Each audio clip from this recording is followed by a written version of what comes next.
And now, back to Entrepreneurs Unlimited with the Entrepreneur's Advocate, Mark Haney. Welcome back to Entrepreneurs Unlimited. We need to turn up Phil Oates' headphones a little bit. Brian, can you help us up with that? Mark Haney back here with the chairman of the Buzz Oates Enterprise, Mr. Phil Oates. How you doing, Phil? Doing great, Mark. Got to correct you. Since I've been here last, we have changed our name just simply to Buzz Oates as a tribute to my dad. And we had Buzz Oates Carpet and Buzz Oates Enterprises and Buzz Oates Companies, and we just made a blanket effort to combine everybody under one, or nice and simple, Buzz Oates, and that's a tribute to your dad. What went into that decision? How did you decide on that? Well, he's passed away almost 3.5 years, and life goes on, which surprises a lot of people. But life goes on, and people actually didn't know my dad. Now are coming through our walls, and we just decided that was a great tribute to him, and it would keep it simple and just a branding kind of deal. Can you give us an overview of the organization, because it's pretty large? Well, yeah, you call us an empire. I was going to ask you later in the interview, what's your definition of an empire? Because I don't feel like that's us. We were founded about 50 years ago when my father used to do building supplies. It was A&A Builder's Supply. That's what he founded, and he built his own building over on Stockton on Folsom Boulevard. Is the first building he built. And when it came time, he grew out of that and he sold it. He made more money on his building than he would selling nails and sofas and refrigerators. And that kind of birthed a construction drive in him. So he started then. There's a very famous, it's called the Buzz Box. It's just a tilt-up concrete walls that turn into a warehouse. Yes. And he's been blessed since then, and my dad was very much more than myself, an entrepreneurial type of person. I mean, he got his hands into roller rinks and into shopping centers and all that sort of thing. We're kind of on a mission now to scale, not back, but to scale down. And today we manage about 24 million square feet around the western United States. Most of it's industrial. We're trying to grow that. It's a very aggressive goal with still staying 50% leveraged. Too much information, probably. Well, no. Well, you guys have the real estate, and you own that, and you manage that real estate. But there's more to the enterprise or the empire than just the real estate. You said you're scaling back some of those other areas, or what are the different areas that you guys are focused on? Well, we've just closed down a lot of different partnerships. We closed down a partnership in Salt Lake City and in Phoenix, and we combined and got our assets out of that, and now combine them, and we want to really concentrate on warehouses pretty much in the valley. I think in the next couple of years you'll see us expand outside the valley to what we would call B markets. B markets are Denver, Phoenix, Portland.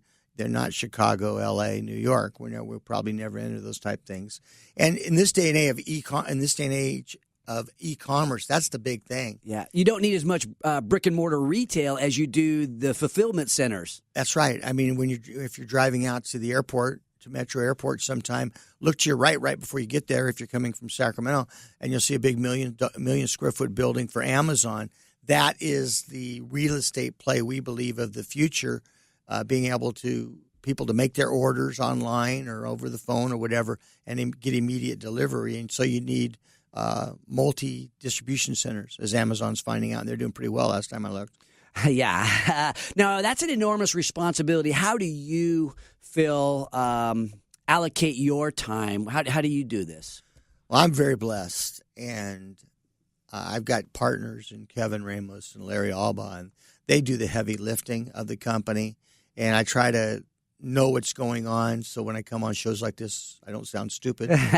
but the day-to-day decisions are made by those guys. The work is done mostly by those guys.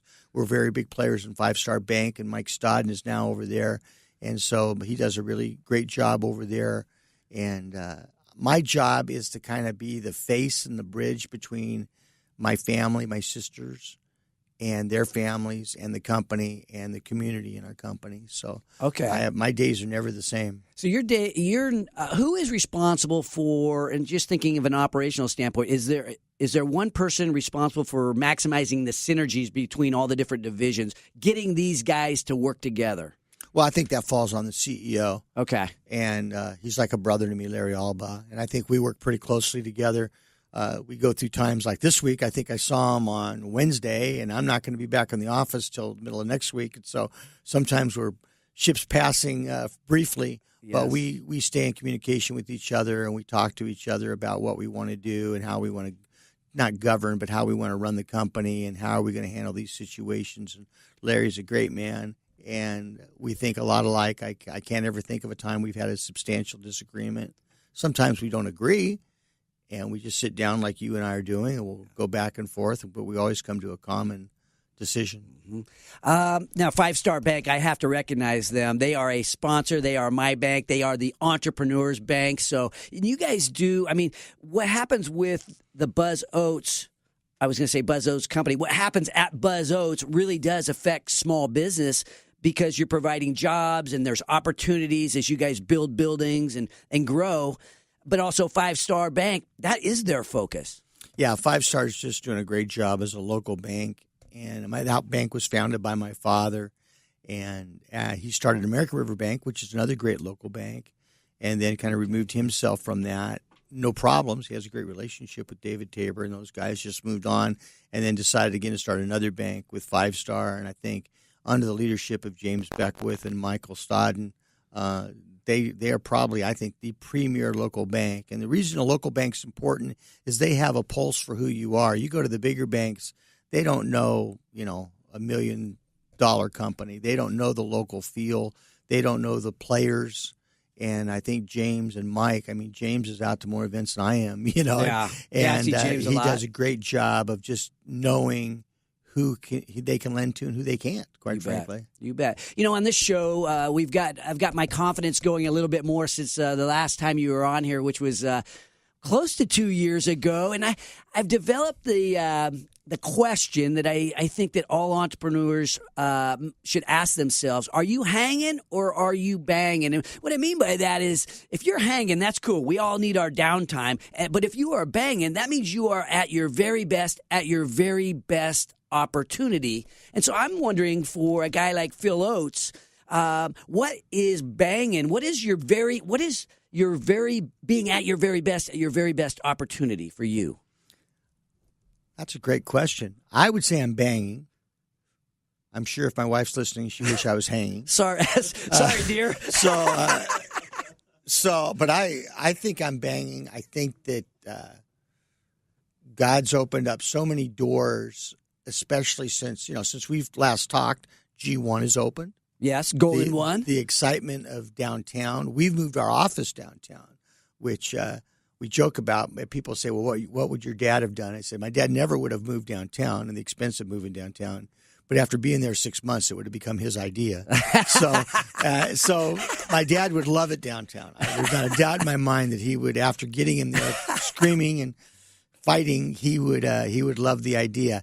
I'm hanging because every day people ask me if I'm going to retire. I said, what would I do? Yeah, I do what I'm doing anyway, and so I'm definitely hanging and taking advantage of all the opportunities I get. What's the most fun thing about being Phil Oates? The most fun thing about being Phil Oates is you are always meeting interesting people. Some of them famous. Mm-hmm. I was telling before we got on the air, I was telling Scott, I got to play golf on Friday with Ozzie Smith and Monday with Dr. J. Oh. And, those things just don't happen to most people.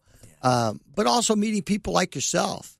And I think we discussed this last time I was on. This King's endeavor allowed me to meet people like you and Carmichael Dave and Kevin Nagel. And you start listing names, you forget about the people. You don't want to forget anybody, but that list goes on. Brad Jenkins, Lisa Parker, Mark Mastroff, Vivek. I've met so many interesting people on that. And they're not all celebrities. Not celebrities like you, all of them. But I would say that's the most. And I love meeting new people. And we just well, you're so gracious. We talked about that, I think, during the break. Is you're one of the most gracious leaders that I've met. You're the guy that's always in the front row of the Kings game, and whenever I see you, every once in a while, I'm fortunate enough to be down there with the stud guys, and you know what? You're always come up, give me a hug, and it just it feels good. You're just that guy. Well, see, I feel that way about you. You're giving me the hug back. So, no, thank you very much. I just don't think, we're all walking life together. And we have we talked about this last time, 2 years ago. Wow, that's a long time ago. We're all given certain cards to play, but at our core, we're all humans. Mm-hmm. And, you can't help everybody, but I think you can be friends to everybody. I think you can be kind to everybody. Jesus didn't heal everybody. I don't know how I'm in this quest of why did he decide to heal some and not others? And that really is an interesting question to me because I put it onto my life. How do I decide who to help and who to not help? Yeah. And I have to feel comfortable with those decisions. But it's a challenge. It really is. But still at its core, we're all created after one master, and I think we're due to respect each other. Well, we've been talking about sports and talking about, you're a Christian and you're involved with Capital Christian, the church, the school. And I was hanging out with Casey Taylor last night. And we had our Cinco de Mayo party, and he's a buddy of mine. And I've always thought that being a head football coach, there's so much to it. It's kind of like being the CEO of a company. Tell us about the recruitment of Casey, and what do you see him doing for Capital Christian? Well, on the football level, it was really pretty simple. He's really good friends. Grew up with a guy named Jason Harper. Yeah, I know Jason Harper's involved with social, helping Evening of Dreams and Character Common. Oh, yeah. And he's also a pastor at Capital. So there was a natural friendship, and I think as you get to that latter stage of life, you almost go full circle and find yourself wanting to do things with your old friends that maybe you've lost touch with a little bit. So I view the Casey Taylor hiring as just from Capital's perspective, just a friend coming in to have a relationship with another friend to help improve. Yeah.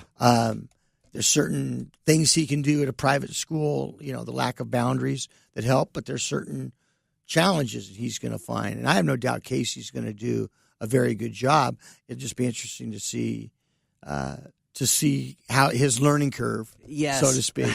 And I'm sure he'll learn it quick. And I was telling you in the green room, we just hired a new basketball coach who's coming to us from St. Anthony's, which is a very nationally known high school out of New Jersey.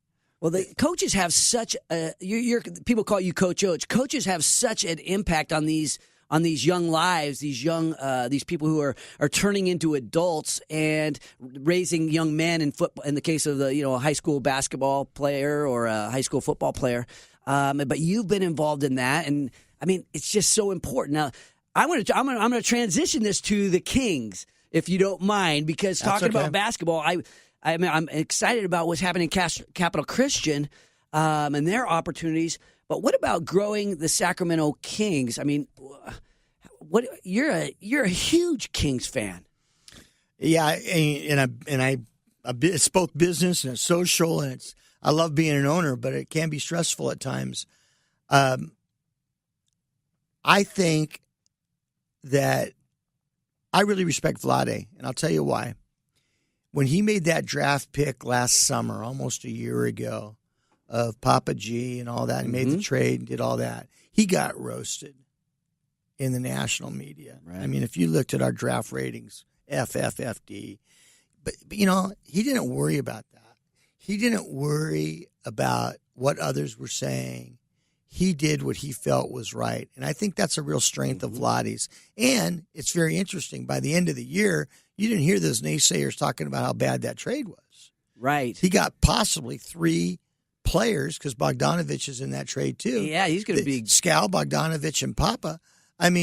Now you're going, wow, he did a good job on that. So, but see, Vlade doesn't get worried about that either. He's confident in what he does. He makes a decision and he goes. One thing Vlade did too last year that I'm very proud of him, you have to have a core character. And I don't think getting rid of DeMarcus was because he's a bad character. I love DeMarcus. DeMarcus did a great job for us. Yeah.